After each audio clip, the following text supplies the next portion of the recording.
My great fellow Americans, earlier today, on the eve of the Thanksgiving holiday, 2 members of the National Guard serving in Washington, D.C., were shot at point-blank range in a monstrous ambush-style attack just steps away from the White House.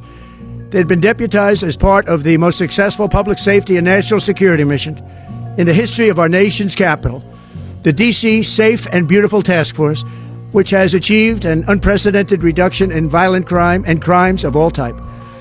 This heinous assault was an act of evil, an act of hatred, and an act of terror.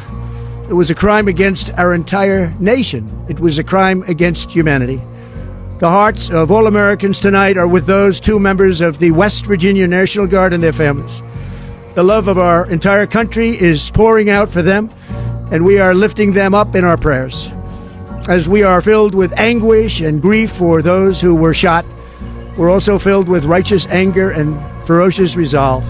As President of the United States, I am determined to ensure that the animal who perpetrated this atrocity pays the steepest possible price. I can report tonight that based on the best available information, the Department of Homeland Security is confident that the suspect in custody is a foreigner who entered our country from Afghanistan, a hellhole on earth. He was flown in by the Biden administration in September 2021 on those infamous flights that everybody was talking about. Nobody